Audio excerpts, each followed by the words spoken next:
بسم اللہ الرحمن الرحیم نحمده ونصلی ونسلم علی رسوله الکریم۔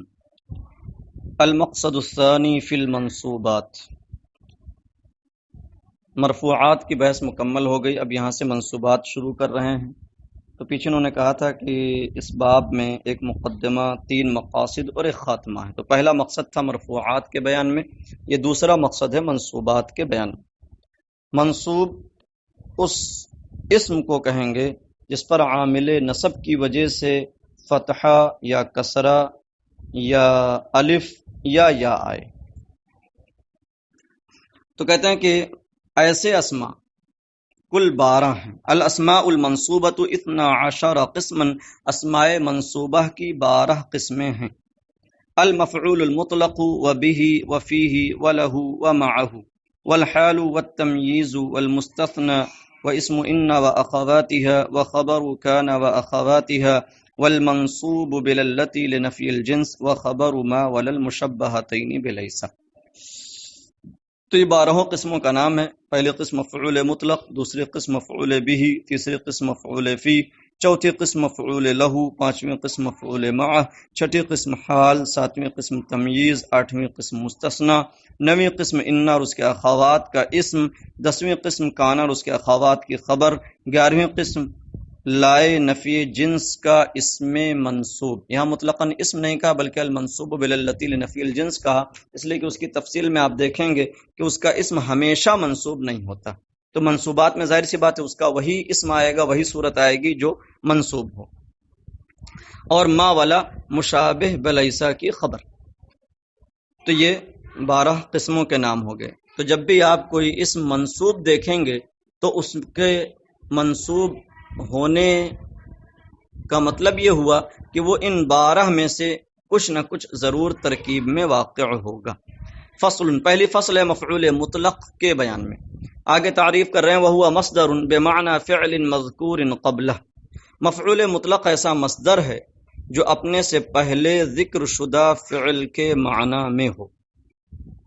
یہاں بہت دھیان دیں، مفعول مطلق کی تعریف کی کہ وہ مصدر ہے، یعنی مفعول مطلق ہمیشہ مصدر ہوگا اور اس سے پہلے ایک فعل یا فعل ہی ضروری نہیں ہے، شبہ فعل بھی ہو سکتا ہے، فعل اور اس میں فاعل وغیرہ جو شبہ فعل کہلاتے ہیں، فعل یا شبہ فعل، اور وہ پہلے جو فعل یا شبہ فعل ہوگا وہ اسی مصدر کا ہم معنی ہوگا، اسی کے معنی میں ہوگا۔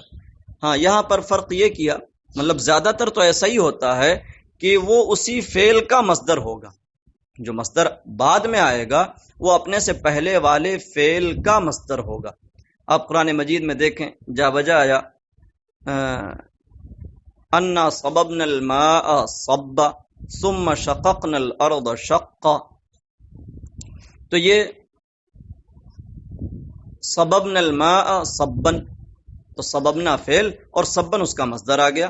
شققنا الارض شقا، تو شققنا فعل اور اس کے بعد اس کا مصدر شقن آ گیا۔ تو یہ شقن صبن یہ مفعول مطلق ہے۔ تو دیکھیے مفعول مطلق ایسا مصدر ہے جو اپنے سے پہلے مذکور فعل کے معنی میں ہو، تو اس سے پہلے جو فعل ذکر ہوگا، فعل یا شبہ فعل، اسی کے معنی میں ہوگا۔ ہاں، تو چونکہ مفعول مطلق کے لیے ضروری نہیں ہے کہ وہ اسی کے لفظ ہی سے ہو، کبھی ایسا بھی ہوتا ہے کہ لفظ بدل جائے گا مگر معنی وہی ہوگا، جیسے جلست و قعودن کہا جائے یا قعدت و جلوسن کہا جائے، تو قعدہ اور جلسہ کا معنی ایک ہوتا ہے۔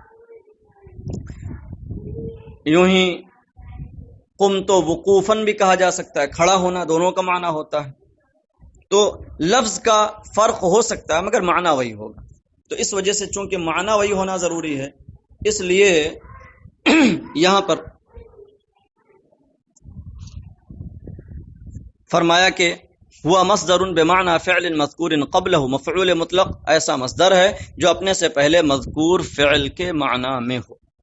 اب مفعول مطلق لایا کس لیے جاتا ہے؟ دھیان دیں آپ، ظاہر سی بات ہے کہ مصدر کا جو معنی ہوتا ہے وہ فعل سے ادا ہو جاتا ہے۔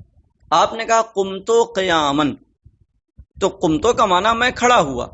اب آگے قیامن جو مصدر ذکر کیا جائے گا وہ کھڑے ہونے کا معنی تو قمتو نے ادا کر دیا۔ اب یہ قیامن جو آگے مفعول مطلق مصدر لایا جاتا ہے، یہ کس لیے لایا جاتا ہے، اس کا کیا فائدہ ہوتا ہے؟ کہتے ہیں وَيُذْكَرُ لِلتَّاكِيد، اور مفعول مطلق تاکید کے لیے ذکر کیا جاتا ہے، لایا جاتا ہے، جیسے ضربت ضربن. تو مطلب یہ ہوا کہ کبھی مفعول مطلق کا ذکر ہوگا تاکید کے لیے، اس لیے کہ وہ اس فعل کی تاکید کر دے، زور پیدا کر دے. ضربت ضربن، گویا کہ آپ دو بار کہہ رہے ہیں میں نے مارا میں نے مارا. او لبیان النوع، یا قسم بیان کرنے کے لیے. کبھی مصدر لایا جاتا ہے کہ فعل کی خاص قسم کو بیان کرنے کے لیے. نحو جلست جلسۃ القاری، میں قاری کے بیٹھنے کی طرح بیٹھا.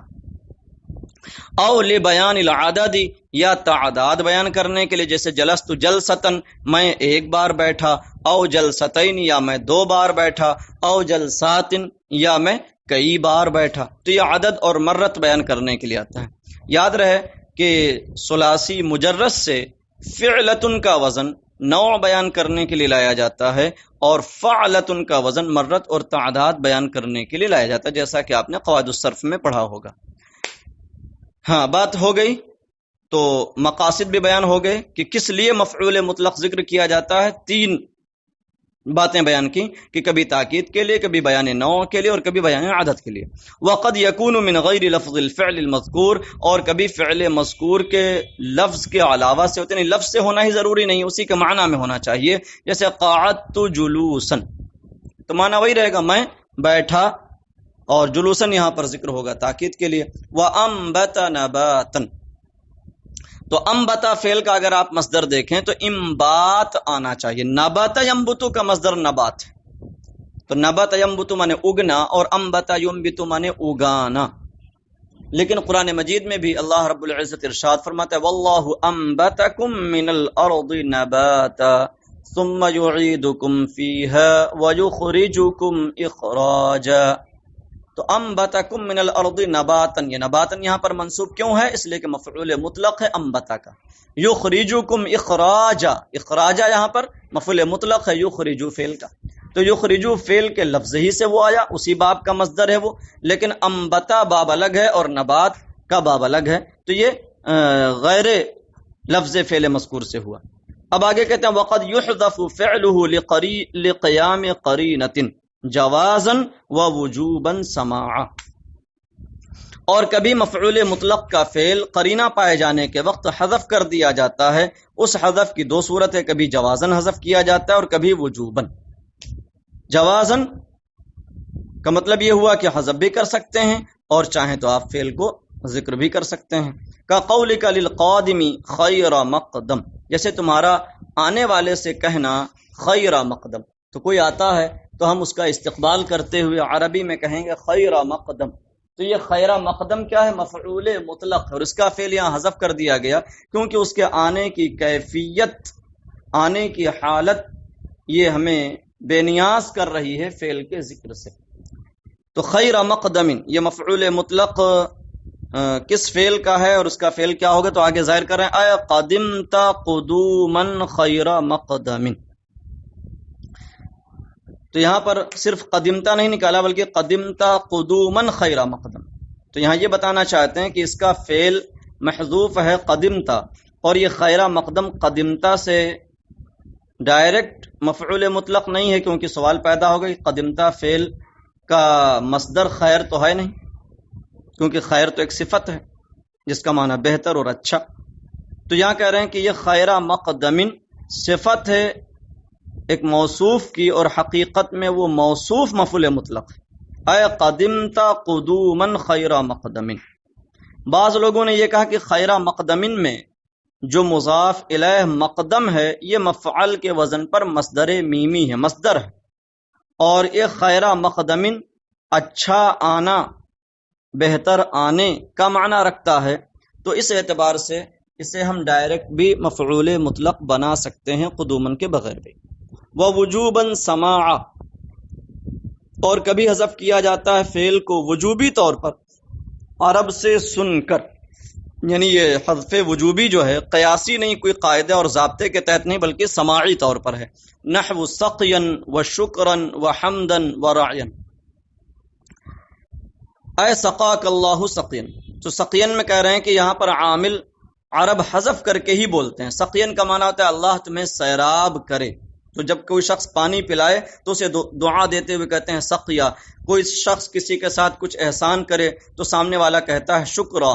اللہ کی تعریف کرتے ہوئے حمدن، کسی کو دعا دیتے ہوئے رعین کہتے ہیں. تو یہ سب ہمیشہ ایسے ہی ذکر کیے جاتے ہیں بغیر فعل کے ذکر کے، بغیر عامل کے ذکر کے.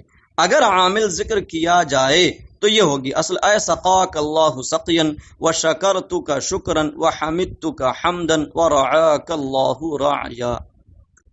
تو یہ نہیں مقصود ہے کہ مطلب یوں بھی ذکر کرتے ہیں، بلکہ مقصد یہ ہے کہ اگر ظاہر کیا جائے تو یوں ہوگا. تو اس کا جو عامل محذوف ہے اسے ظاہر کر کے دکھایا ہے، اسے بیان کر کے دکھایا ہے. تو یہ مفعول مطلق کی بحث آپ حضرات یاد کر ڈالیں، اور جو 12 قسمیں اسماء منصوبہ کی ذکر کی ہیں اجمالی طور پر، ان کے نام بھی بالترتیب یاد رکھیں.